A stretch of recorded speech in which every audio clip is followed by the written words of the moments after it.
여러분 안녕하세요. 행복을 읽어주는 인지심리학자 경기대학교 이국희 교수입니다. 오늘은 행복 그리고 행복 수업 이런 주제로 한번 이야기를 시작해 볼까 하는데요. 여러분 행복이 뭘까요? 일단 여러 가지 행복에 대한 정의가 있을 수 있지만 제가 주목하고 싶은 행복의 정의는 과학자들이 행복 과학자들이 주목하는 정의고요. 행복 과학자들은 행복을 크게 세 가지로 구분해서 얘기합니다. 첫 번째는 즐거움 그 자체, 쾌락이라고 부르는 거고요. 두 번째는 의미로서의 즐거움이에요. 의미로서의 행복. 그리고 마지막이 이제 몰입입니다. 하나씩 좀 더 구체적으로 살펴보면 즐거움 그 자체로서의 행복, 쾌락주의적인 행복은 다시 두 가지로 구분할 수가 있는데요. 하나는 감정적 웰빙, 이모셔널 웰빙이라고 부르는 것이고, 두 번째는 인지적 웰빙입니다. 커그니티브한 웰빙. 그래서 감정적 웰빙을 이제 볼게요. 그래서 이 감정적 웰빙은 순간순간에 내가 경험한 것에 대한 평가를 말해요. 우리가 보통 뭐뭐에 대한 생각, 뭐뭐에 대한 평가 이런 말을 많이 쓰는데 이 감정에 대해서도 이 감정이라는 것도 우리 경험에 대한 평가입니다. 내가 순간순간 경험한 것들에 대해서 사실 이게 곰곰이 생각하고 나서 평가한다 꼭 그런 의미는 아니고 아주 자동적으로 또는 무의식적으로 이루어지는 평가예요. 그리고 이런 모모에 대한 생각, 모모에 대한 평가 이런 것들을 다 메타커그니션이라고 하는데 초인지죠. 이런 초인지적인 과정을 통해서 우리가 느끼게 되는 게 이제 감정이고요. 그리고 이런 감정은 또 특성이 비교적 좀 단기적입니다. 지금 즐거웠다가 조금 뒤에는 조금 안 즐거울 수도 있어요. 지금 막 하하호호 웃었다가 조금 지나서 갑자기 이제 슬픈 일이 있으면 또 슬플 수도 있는 거죠. 그래서 뭐 드라마 보면서도 재미있는 장면 나오면 막 웃었다가 슬픈 장면 나오면 울었다가 이런 거랑 똑같아요. 그리고 이 감정은 그러니까 긍정정서, 부정정서가 있는 거죠. 우리가 순간순간의 어떤 경험에 대한 아주 자동적이고 빠르고 순식간에 일어나고 무의식적으로 일어나는 이런 평가에는 두 가지가 있어요. 긍정정서와 부정정서. 이 경험이 내가 한 경험이 쾌락을 주었다고 순식간에 평가됐다. 그러면은 그건 이제 긍정정서죠. 뭔가 흥미로웠거나 감동적이었거나 감사한 일이 있었다거나 자신감이 넘쳤거나 뭔가 편안한 이런 것들도 다 쾌락이에요, 일종의.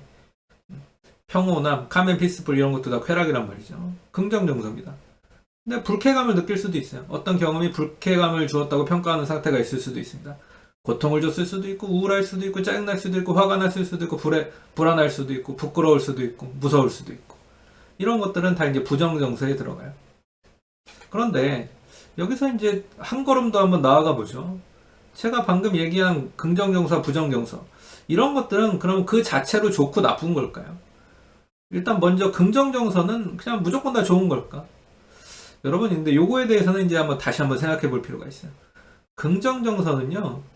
사실 엄밀히 말하면 그 자체가 좋고 나쁘다라고 말하기는 좀 힘들어요. 오히려 이런 게 중요하죠. 긍정정서를 경험한 이유가 뭐냐? 개인적인 성장과 성취 때문에 긍정정서를 경험했느냐? 아니면 누군가를 막 괴롭히고 못살게 굴어가지고 긍정정서를 경험했느냐? 사실 여러분들 언뜻 생각해도 똑같은 긍정정서를 경험한 상황이라고 하더라도 좋고 나쁨은 벌써 달라지잖아요. 또 어떤 긍정정서를 유발하는 상황은 똑같을 수 있어요. 뭔가 성취를 했습니다. 근데 그 성취에 대해서 어떤 관점을 가지느냐 그게 중요할 수 있거든요. 실제로 좋고 나빠지는 것은. 왜냐면 똑같은 성취를 했는데 올림픽에서 금메달 딴 선수가 성취를 했는데 제가 잘나서 그런 거죠. 저는 천재예요. 저 다 이거는 저는 저 혼자 컸어요. 막 이렇게. 그러면은 과연 그 긍정정서가 좋다고 볼 수 있는 긍정정서인가? 아니면은 근데 어떤 선수들은 막 이렇게 시상식장에서 이런 얘기하죠. 또 인터뷰 같은 거 하면은 우리 어머니 아버지가 저를 뒷바지하시라고 다 정말 고생 많이 하셨고 스태프들과 코치진들 고생 많이 하셨고 정말 식당에서들 저에게 딱 맞는 식사를 준비해 주시는 분들 너무 정말 감사하고 저를 응원해 주신 국민 여러분 모두에게 정말 감사드립니다. 이렇게 하잖아요. 보세요. 뭐 어느 건 좋은 거고 뭐 어느 건 나쁜 겁니까? 벌써 약간 판단이 쓰시지 않으세요? 그리고 긍정정서가 다 똑같은 긍정정서가 아니거든요. 굉장히 극단적으로 강한 긍정정서가 있고 약한 것이 있어요. 근데 과연 우리가 생활 가운데서 약한 긍정 정서를 자주 경험하면서 행복한 거냐? 아니면은 내동 우울하다가 아주 센 긍정 정서 그냥 한 번 경험한 거냐? 이런 거에 따라서도 달라요. 그리고 행복에 대한 연구자들은 강한 긍정 정서를 그냥 가끔 경험하는 것보다는 약하고 잔잔한 긍정 정서를 자주 경험하는 게 좋다고 보죠. 또 강한 긍정 정서를 경험했을 때 그걸 어떻게 관리하고 처리하는지도 중요합니다. 어떻게 보면은 우리 10대들이 아이돌 콘서트장에 갔다 아주 막 흥분의 도가니 상태죠. 막 굉장히 열광적이에요. 막 열정적이에요. 막 화려한 조명이 막 번쩍번쩍거리고. 근데 그것이 딱 끝나고 집에 가는 길에서 부터 약간 허무해질 수 있거든. 내가 아까 꿈꾼 것 같고. 그러면은 강한 긍정 정서를 관리를 잘 못한 거죠. 처리가 잘 안 된 거예요. 계속 음미하고 감사하고 이렇게 하면서 그거를 그 강하게 느꼈던 긍정 점수를 계속 조금 그 확 떨어지는 그런 걸 좀 낮출 필요가 있었는데 그걸 못한 거죠. 그러니까 여러분 긍정 정서는요 그 자체가 좋다기보다는 어떻게 처리하느냐 관리하느냐가 중요해요. 또 해석하느냐. 마찬가지로 부정 정서도 그렇습니다. 부정 정서 자체가 나쁜 거냐? 그게 아니고요. 부정 정서를 경험한 이유가 뭐냐 그게 중요하겠죠.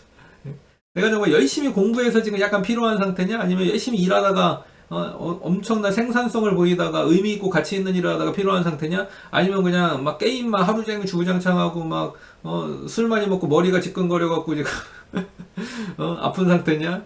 이거 다르죠. 그렇죠? 그다음에 또 부정 정서를 유발하는 상황은 똑같을 수 있지만 그걸 어떻게 받아들였느냐? 기대에 미치는 결과가 있었다. 그건 누구한테나 별로 좋은 일은 아닙니다. 기대에 미치지 못했으니까. 근데 그거에 대해서 어떻게 받아들이느냐.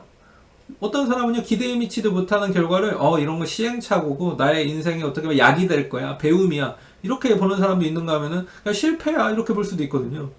근데 당연히 배움이라고 보는 사람에게는 장기적으로 이제 오히려, 불행이 행복으로 바뀌겠지만, 실패라고 규정하고 포기하면은, 그런, 이 불행이 계속 오히려 지속되거나 행복해지진 않겠죠.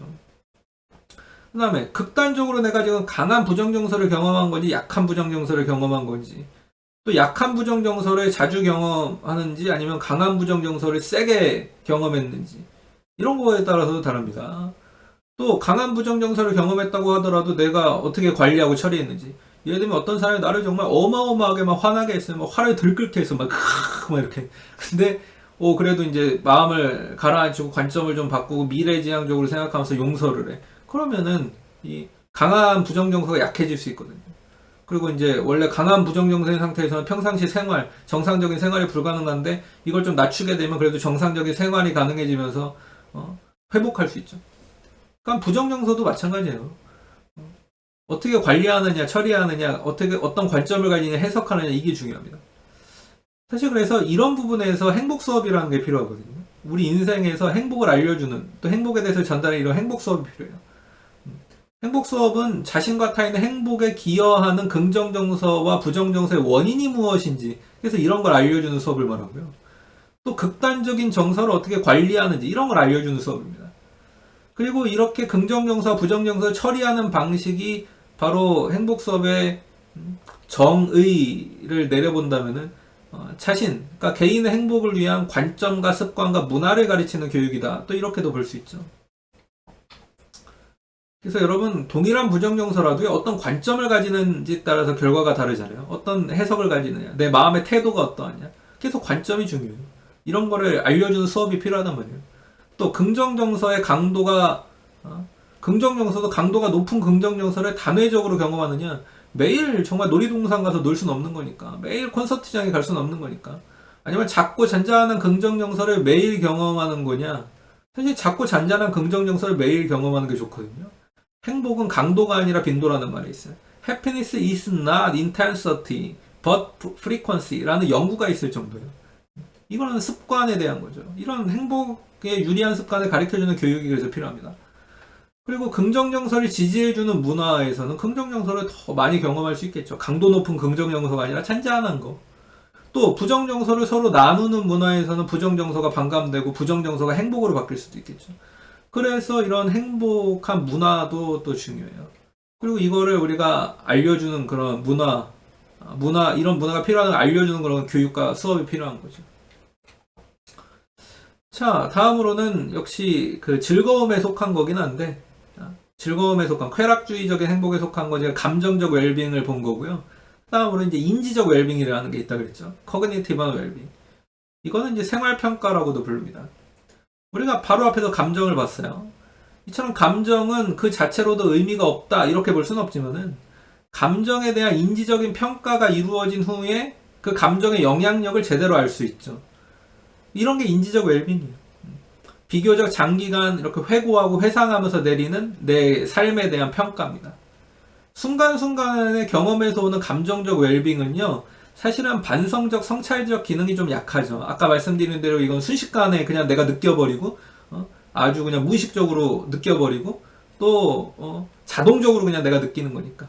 근데 이거는 이제 곰곰이 인지적 웰빙은 그런 것들을 종합해서 내가 지금 경험한 긍정 정서가 과연 올바른 일이었는가? 내가 지금 경험한 부정 정서가 과연 올바른 일이었는가? 이런 반성하고 성찰하는 가운데서 이제 내가 깨닫는 거예요. 이런 게 사실은 어떻게 보면 좀 더 중요하다고 볼 수 있죠. 그래서 세계 행복 보고서, 월드 해피니스 리포트 같은 이 전 세계인을 대상으로 한 행복 측정 연구 결과를 보고하는 이 보고서도 감정적 웰빙을 기준으로 하지 않고요. 인지적 웰빙을 기준으로 해서 전 세계인의 행복을 평가합니다. 그리고 순위도 매기고. 왜냐? 말씀드린 대로 인지적 웰빙이야말로 다양한 감정, 다양한 내 삶의 경험, 어떤 축적된 경험에 대한 성찰과 반성이 들어있기 때문이에요. 그리고 의미로서의 이제 행복으로 넘어가 볼게요.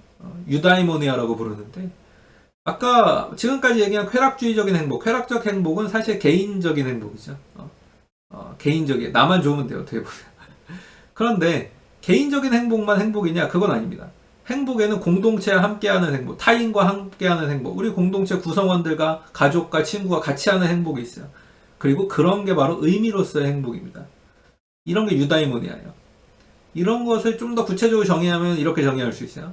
이건 아리스토텔레스가 정의한 건데, 개인이 좋아하고 잘하는 일을 통해서 공동체에 기여하는 거예요. 개인적인 목표와 공동체의 목표를 조화시키는 거죠.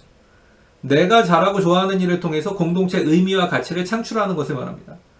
그리고 아리스토텔레스는 이런 유다이모니아를 달성하는 것이 인간의 궁극적인 목적이 돼야 된다. 인간의 삶의 목적이 돼야 된다. 이렇게 봤어요. 이를 달성하는 삶이 윤리적인 삶, 덕이 있는 삶, 아레테, 아주 탁월하게 덕이 있는 삶이라고 봤죠. 그래서 이런 사실에서 탁월함은요, 어떤 개인의 역량, 능력, 탁월함, 아레테, 그 개인이 가지고 있는 강점이라고도 번역될 수 있고, 그래서 얘 덕성이라고도 볼 수 있는데, 이런 것은요, 공동체를 위해서 쓰일 때 좋은 거예요. 공동체를 위해서 쓰일 때 아름다운 예술로서의 그런 가치, 의미가 있는 겁니다. 그래서 사실 아레테에서 나온 말이 아트잖아요. 우리의 탁월함은요, 아트가 돼야 돼요. 근데 그게 어떻게 아트가 될 수 있느냐? 탁월함을 공동체를 위해서 쓸 때. 그리고 이런 것도 행복이에요. 그리고 이런 행복 얘기가, 그래서 니코마코스 윤리학이라는 아리스토텔레스의 저술에 나오는 거죠. 왜 행복 얘기하다가 갑자기 윤리학 책 얘기라는 거야? 뭐 이러실 수 있는데, 의미로서의 행복은 그래서 윤리학에 관련이 돼요. 왜? 나만 좋고 끝나는 게 아니라 다른 사람도 좋은 거니까. 나만 좋고 끝나는 게 아니라 공동체도 좋은 거니까. 탁월함을 공동체를 위한 예술로 승화시키는 거니까요. 그래서 우리 행복을 가르칠 필요성에 있어서도 마찬가지예요. 행복에 대한 체계적인 지식도 전달하는데, 나만 좋은 행복을 전달하는 게 아니라 타인도 행복할 수 있도록. 그래서 쾌락적 행복뿐만 아니라 유다이모니아를 같이 가르칠 필요가 있습니다. 이런 거 안내할 필요가 있어요. 그리고 자신만이 아니라 자신과 타인의 쾌락적인 것만 아니라 유다이모니아, 의미로서의 행복을 위한 관점, 습관, 문화를 잘 안내할 필요가 있죠. 자, 그리고 행복의 마지막 형태가 몰입이라고 그랬죠. 이런 의미에 도달하는 과정이에요. 몰입이라는 것은. 내가 의미 있는 일을 하기 위해서는요, 어떤 과업에 몰입해야 됩니다. 몰입하지 못하면은 막 시간을 끌게 되고 타이밍을 놓치게 되고 공동체에 기여하지 못하게 될 수 있어요. 어떤 일에 대해서 또 내가 실력이 증가하고 역량이 증가하고 어떤 내가 가지고 있는 기술적인 능력이 증가하고 지식이 증가하고 이런 일들이 가능해지려면은 내가 지금 하고 있는 그런 일들에 몰입할 필요가 있거든요. 특별히 의미 있는 일에 우리는 몰입해야죠. 의미 없고 가치 있는 일에 몰입하는 것은 물론 몰입이라는 단어를 쓸 수는 있겠지만 시간 낭비일 수가 있잖아요. 공동체의 의미와 가치를 창출하면서 나도 좋은 그런 유다이모니아를 같이 달성할 수 있는 유다이모니아와 이 쾌락적 행복을 잘 조화시킬 수 있는 그런 과업들에 몰입하는 게 되게 중요합니다. 그래서 우리는 유다이모니아 이런 의미로서의 행복에 입각한 어떤 과업 목표 이런 걸 세운 다음에 몰입을 해야 돼요. 그러면 그 과정에서 우리는 쾌락도 느끼고 그러니까 즐겁고 그 결과로서 이런 몰입의 결과로서 의미도 느끼게 되죠. 그래서 행복에는 이렇게 세 가지 종류가 있어요. 즐거움 그 자체, 의미로서의 행복, 그 다음에 몰입이 있는 겁니다. 근데 이쯤에서 이제 이런 질문 나올 수 있죠. 잘 알겠는데요. 지금 행복을 안내해야 되고 교육해야 되고 이렇게 해야 된다고 하셨는데 이렇게 행복을 보면 공부하고 노력하면 얻게 되는 거 맞아요? 뭐 이런 질문 나올 수 있겠죠.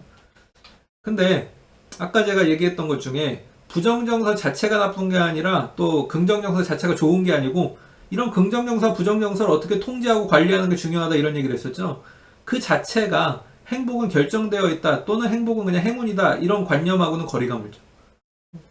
그러니까 행복은요 관리할 수 있어요. 어느 정도 통제할 수 있어요. 우리가 통제 가능한 행복이 있다는 얘기예요. 진짜 뭐 인생에서 행운을 경험하는 일도 있지만 우리가 전혀 통제 불가능한 일들을 경험할 수 있지만 행복이라는 것은 또 그런 것만 있는 게 아니고요. 통제 가능한 영역이 있어요. 그리고 행복은 이미 그래서 결정되어 있는 것이라기보다는 어떻게 관리하느냐에 따라서 바뀔 수 있죠. 내가 통제할 수 없는 부분에 너무 또 신경 쓰기보다는 내가 통제할 수 있는 부분에 신경 쓰는 게 좋은 거잖아요. 또 우리 삶에선 이런 것들이 많아요. 내가 통제할 수 있는 부분, 내가 할 수 있는 부분에서 최선을 다하고 있을 때 행운도 오고 기회도 오고. 그래서 행운, 이런 관점보다는 관리한다, 통제한다, 추구할 수 있다. 이런 개념으로 행복을 보는 게 바람직합니다. 또 행복은 이 행운이라는 형태로 어느 날 갑자기 주어지는 게 그러니까 아니에요. 추구할 수 있고요. 예측할 수 있고 어느 정도 통제할 수 있습니다. 아마 그래서일까요? 행복을요 추구할 수 있는 개념으로 보는 나라의 국민들이 있고요. 행복을 그냥 행운으로 보거나 결정론적으로 보는 나라의 국민들이 있어요. 과연 어느 나라 국민들이 더 행복할까요? 정답은 행복을 추구할 수 있는 개념으로 보는 국가들이에요. 행복을 추구할 수 있는 개념, 통제할 수 있는 개념으로 보고 아주 적극적으로 자기 자발적 행동이라고 하죠. 자기 자발적으로 좋은 관점을 가지려고 노력하고 좋은 습관을 가지려고 노력하고 좋은 문화를 창출하려고 노력하는 그럴 때 그 나라 사람들이 더 행복합니다. 그냥 행복은 결정된 거고 노력해봐야 소용없고 행운이야 이런 관점은 우리를 오히려 불행하게 한다는 얘기예요. 그래서 행복 수업은요 우리 행복을 안내해야 되는데 이렇게 행복을 관리할 수 있고 통제할 수 있고 예측할 수 있다는 가설과 전제 그리고 그냥 가설과 전제가 아니라 아주 과학적인 가설과 전제로 이루어지고요. 행복은 그래서 미신적인 행운이 아니라 과학입니다. 네, 오늘 이렇게 행복, 그 다음에 행복 수업의 어떤 필요성, 중요성에 대해서 좀 얘기를 해봤습니다. 지금까지 행복을 읽어주는 인지심리학자 이국희 교수였습니다. 감사합니다.